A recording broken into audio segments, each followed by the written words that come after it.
It is the cash flow that tells the story of how a person handles their money. The reason I started with the story of the richest men in America is to illustrate the flaw in believing that money will solve all problems. That is why I cringe whenever I hear people ask me how to get rich quicker or where they should start. I often hear, "I'm in debt, so I need to make more money." But more money will often not solve the problem. In fact, it may compound the problem. Money often makes obvious our tragic human flaws, putting a spotlight on what we don't know. That is why, all too often, a person who comes into a sudden windfall of cash, let's say an inheritance, a pay raise, or lottery winnings, soon returns to the same financial mess, if not worse than the mess they were in before. Money only accentuates the cash flow pattern running in your head.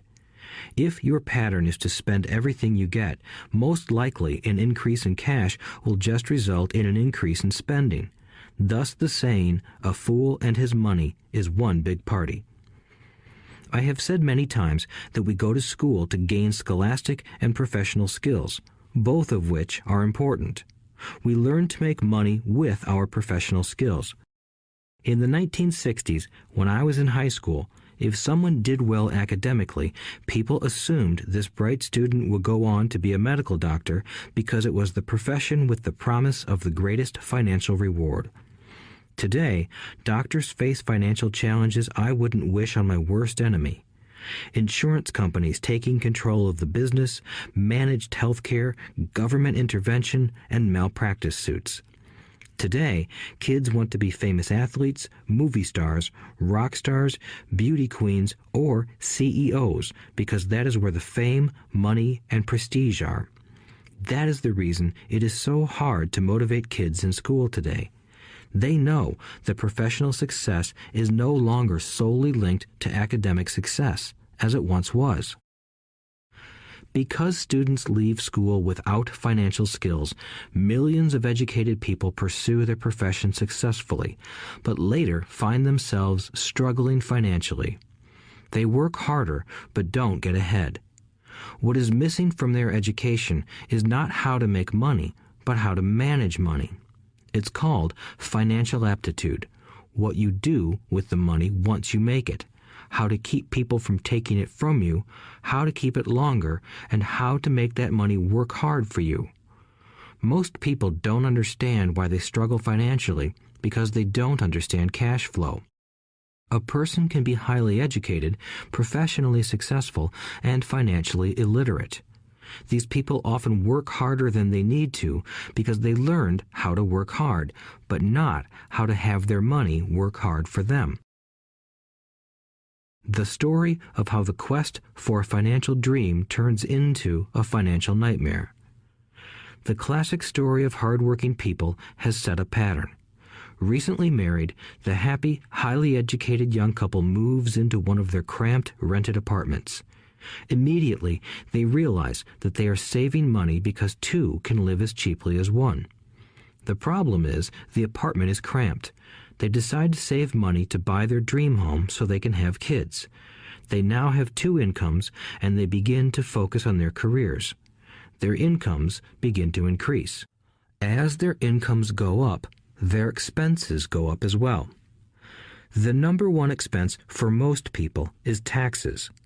Many people think it's income tax, but for most Americans, their highest tax is Social Security. As an employee, it appears as if the Social Security tax combined with the Medicare tax rate is roughly 7.5%, but it's really 15% since the employer must match the Social Security amount. In essence, it is money the employer can't pay you. On top of that, you still have to pay income tax on the amount deducted from your wages for Social Security tax. Income you never received because it went directly to Social Security through withholding. Going back to the young couple, as a result of their incomes increasing, they decide to buy the house of their dreams. Once in their house, they have a new tax called property tax. Then they buy a new car, new furniture, and new appliances to match their new house. All of a sudden, they wake up and their liabilities column is full of mortgage and credit card debt. Their liabilities go up. They're now trapped in the rat race. Pretty soon, a baby comes along and they work harder. The process repeats itself. Higher incomes cause higher taxes, also called bracket creep. A credit card comes in the mail. They use it. It maxes out. A loan company calls and says their greatest asset, their home, has appreciated in value. Because their credit is so good, the company offers a bill consolidation loan and tells them the intelligent thing to do is clear off the high-interest consumer debt by paying off their credit card. And besides, interest on their home is a tax deduction. They go for it and pay off those high-interest credit cards. They breathe a sigh of relief. Their credit cards are paid off. They've now folded their consumer debt into their home mortgage. Their payments go down because they extend their debt over 30 years. It is the smart thing to do. Their neighbor calls to invite them to go shopping. The Memorial Day sale is on. They promise themselves they'll just window shop, but they take a credit card, just in case. I run into this young couple all the time. Their names change, but their financial dilemma is the same. They come to one of my talks to hear what I have to say. They ask me, "Can you tell us how to make more money?" They don't understand that their trouble is really how they choose to spend the money they do have. It is caused by financial illiteracy and not understanding the difference between an asset and a liability. More money seldom solves someone's money problems. Intelligence solves problems. There is a saying a friend of mine says over and over to people in debt. If you find you have dug yourself into a hole, stop digging. As a child, my dad often told us that the Japanese were aware of 3 powers: the power of the sword, the jewel, and the mirror. The sword symbolizes the power of weapons. America has spent trillions of dollars on weapons, and because of this is a powerful military presence in the world. The jewel symbolizes the power of money. There is some degree of truth to the saying, "Remember the golden rule. He who has the gold makes the rules." The mirror symbolizes the power of self-knowledge. This self-knowledge, according to Japanese legend, was the most treasured of the 3. All too often, the poor and middle class allow the power of money to control them. By simply getting up and working harder, failing to ask themselves if what they do makes sense, they shoot themselves in the foot as they leave for work every morning. By not fully understanding money, the vast majority of people allow its awesome power to control them. If they used the power of the mirror, they would have asked themselves, "Does this make sense?" All too often, instead of trusting their inner wisdom, that genius inside, most people follow the crowd. They do things because everybody else does them. They conform rather than question. Often, they mindlessly repeat what they have been told. Diversify. Your home is an asset. Your home is your biggest investment. You get a tax break for going into greater debt. Get a safe job. Don't make mistakes. Don't take risks. It is said that the fear of public speaking is a fear greater than death for most people. According to psychiatrists, the fear of public speaking is caused by the fear of ostracism, the fear of standing out, the fear of criticism, the fear of ridicule, and the fear of being an outcast. The fear of being different prevents most people from seeking new ways to solve their problems. That is why my educated dad said the Japanese valued the power of the mirror the most, for it is only when we look into it that we find truth. Fear is the main reason that people say, "Play it safe." That goes for anything, be it sports, relationships, careers, or money. It is that same fear, the fear of ostracism, that causes people to conform to, and not question, commonly accepted opinions or popular trends. Your home is an asset. Get a bill consolidation loan and get out of debt. Work harder. It's a promotion. Someday I'll be a vice president. Save money. When I get a raise, I'll buy us a bigger house. Mutual funds are safe. Many financial problems are caused by trying to keep up with the Joneses. Occasionally, we all need to look in the mirror and be true to our inner wisdom rather than our fears. By the time Mike and I were 16 years old, we began to have problems in school. We were not bad kids. We just began to separate from the crowd. We worked for Mike's dad after school and on weekends. Mike and I often spent hours after work just sitting at a table with his dad while he held meetings with his bankers, attorneys, accountants, brokers, investors, managers, and employees. Here was a man who had left school at 13 who was now directing, instructing, ordering, and asking questions of educated people. They came at his beck and call and cringed when he didn't approve of them. Here was a man who had not gone along with the crowd. He was a man who did his own thinking and detested the words, "We have to do it this way because that's the way everyone else does it." He also hated the word can't. If you wanted him to do something, just say, "I don't think you can do it."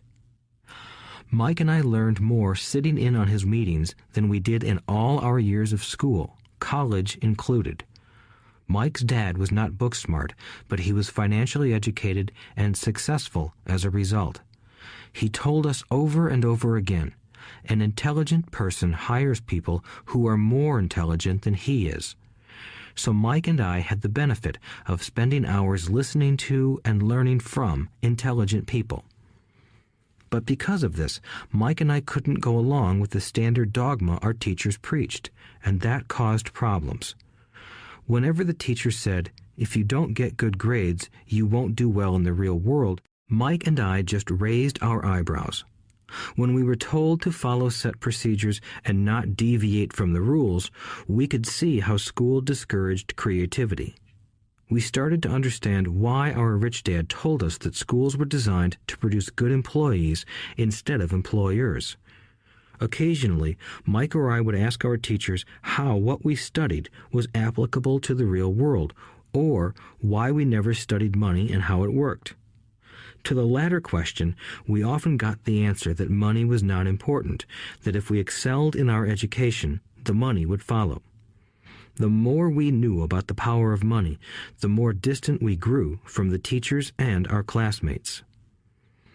My highly educated dad never pressured me about my grades, but we did begin to argue about money. By the time I was 16, I probably had a far better foundation with money than both my parents. I could keep books, I listened to tax accountants, corporate attorneys, bankers, real estate brokers, investors, and so forth. By contrast, my dad talked to other teachers. One day, my dad told me that our home was his greatest investment. A not-too-pleasant argument took place when I showed him why I thought a house was not a good investment. I showed him the ancillary expenses that went along with owning the home. A bigger home meant bigger expenses, and the cash flow kept going out through the expense column. Today, people still challenge me on the idea of a house not being an asset. I know that for many people, it is their dream as well as their largest investment. And owning your own home is better than nothing. I simply offer an alternative way of looking at this popular dogma. If my wife and I were to buy a bigger, flashier house, we realize it wouldn't be an asset. It would be a liability since it would take money out of our pocket. So here is the argument I put forth. I really don't expect most people to agree with it because your home is an emotional thing, and when it comes to money, high emotions tend to lower financial intelligence. I know from personal experience that money has a way of making every decision emotional. 1. When it comes to houses, most people work all their lives paying for a home they never own. In other words, most people buy a new house every few years, each time incurring a new 30-year loan to pay off the previous one. 2. Even though people receive a tax deduction for interest on mortgage payments, they pay for all their other expenses with after-tax dollars, even after they pay off their mortgage. 3. My wife's parents were shocked when the property taxes on their home increased to $1,000 a month. This was after they had retired, so the increase put a strain on their retirement budget and they felt forced to move. 4. Houses do not always go up in value. I have friends who owe $1 million for a home that today would sell for far less. 5. The greatest losses of all are those from missed opportunities. If all your money is tied up in your house, you may be forced to work harder because your money continues blowing out of the expense column instead of adding to the asset column, the classic middle-class cash flow pattern. If a young couple would put more money into their asset column early on, their later years would be easier. Their assets would have grown and would be available to help cover expenses. All too often, a house only serves as a vehicle for incurring a home equity loan to pay for mounting expenses. In summary, the end result in making a decision to own a house that is too expensive in lieu of starting an investment portfolio impacts an individual in at least the following 3 ways. 1. Loss of time during which other assets could have grown in value. 2. Loss of additional capital which could have been invested instead of paying for high-maintenance expenses related directly to the home. 3. Loss of education. Too often, people count their house and savings and retirement plans as all they have in their asset column. Because they have no money to invest, they simply don't invest. This costs them investment experience. Most never become what the investment world calls a sophisticated investor. And the best investments are usually first sold to sophisticated investors, who then turn around and sell them to the people playing it safe. I am not saying don't buy a house. What I'm saying is that you should understand the difference between an asset and a liability. When I want a bigger house, I first buy assets that will generate the cash flow to pay for the house. My educated dad's personal financial statement best demonstrates the life of someone caught in the rat race. His expenses match his income, never allowing him enough left over to invest in assets. As a result, his liabilities are larger than his assets.